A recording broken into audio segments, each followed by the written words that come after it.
we're live. Hi designers, I'm Anna Livermore from V.Mora, where we help launch fashion designers. We do production, we do development, and then also we do post-production, photo shoots, social media, things like that. So, thank you guys for joining today. Talking about size charts and how you develop your size chart. So, as we all know, there is not just a size chart that's standard that the whole world uses. Because if there was, you'd always be the same size no matter what. And basically, people can just make up whatever they want for their size charts. That's why sometimes you'll be a 4 and in other brands you're an 8. When you travel internationally, sizes are all completely different. So it's really important as a designer that you have established your size chart. You don't want to give your designs to, say, a pattern maker or a sample maker and not include your size chart, because the size chart has so much to do with your brand, right? Like we all know that the Gap fits differently than H&M, and all brands fit differently. So you want to find out your competitors and what the customer is used to. So is your customer used to having a 36 bust and wearing a medium?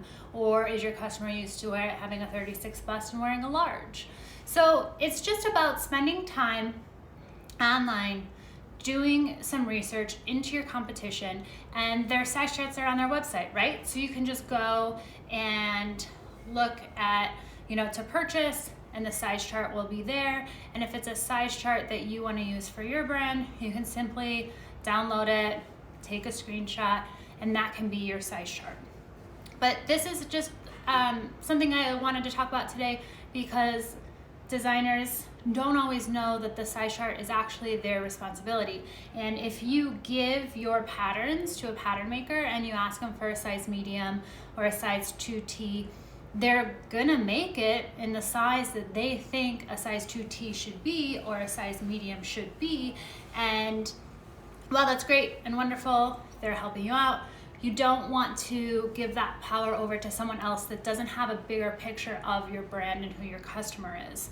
So it's really, really simple. You just spend some time researching your competition, other lines, who your competitors are used to wearing, and you use their size chart.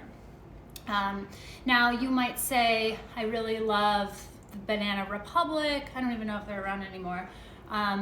Or the Gap, but they're too loose in the bust area. So for my line, you can look at their size chart and you can subtract an inch from the bust or the hip, or you can make it your own and customize it. But it's definitely something that you want to spend time on to make sure that your garments fit. And I always say, and I've been saying it for years and years, if it doesn't fit, it doesn't sell. I don't care if you've spent 1 million hours, hand beating diamonds onto the garment and it's beautiful. If someone tries it on and it doesn't fit, they're not gonna buy it. So you really wanna spend a lot of time building your size chart and in your fitting. Now I'm gonna get into fittings and size charts. When you then go to hire your fit model, it's really, really important, especially when you're brand new, that you hire a fit model that is exactly to your size chart that you want to be following. Reason being is, let's say that model is bustier. Your whole line is based off of this first fit. So that means your large is going to be bustier, your small is going to be bustier. And if that's not for your brand, you want to be careful, because it's just really important the first season. Second season, when you're making new prototypes off of this first pattern, you can be a little bit more lenient. But for this first go at it, it's really important to hire a fit model that fits the size chart that you have established as the designer. Also, something to keep in mind is standard heights. Women are 5'5", men are 5'10". So if you've got a fit model and they're 5'10", then for a female, then all of your clothes are gonna fit for someone taller. If your fit model is 5'1", then you're gonna have a petite line. Everything is based off of this first fit, because you make your first sample in the middle size.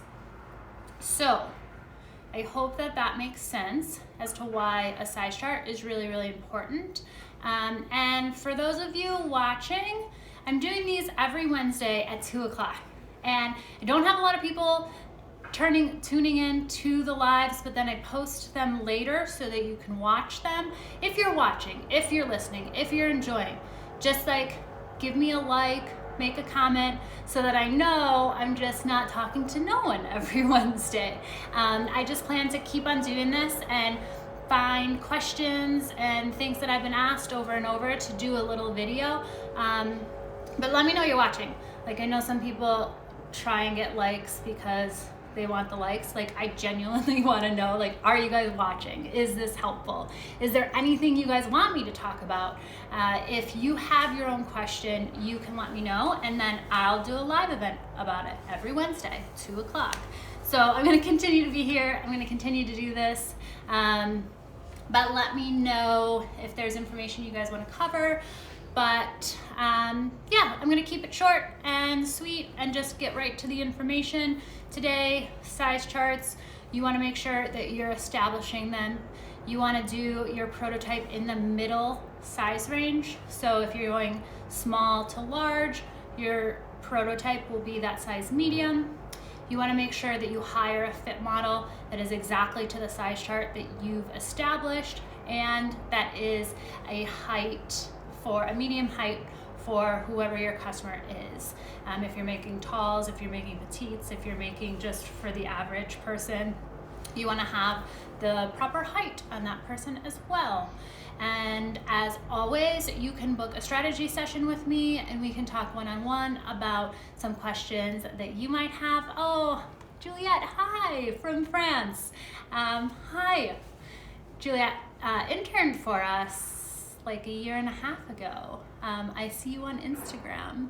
I see you're doing well. Thanks for joining our live today. We miss you. So yes, strategy sessions, you can book in the link in my Instagram profile. We can jump on the phone. We can help. I do business advising, strategy. We also do product development, manufacturing, or photo shoots. So I hope that this was helpful. Let me know if you guys have any questions, and you can leave a comment, or if you want me to talk about something that you've been wondering, let me know. Send us a message, leave a comment, and I'll be sure to get to it in our live events Wednesday at 2 o'clock. All right, thanks guys, bye.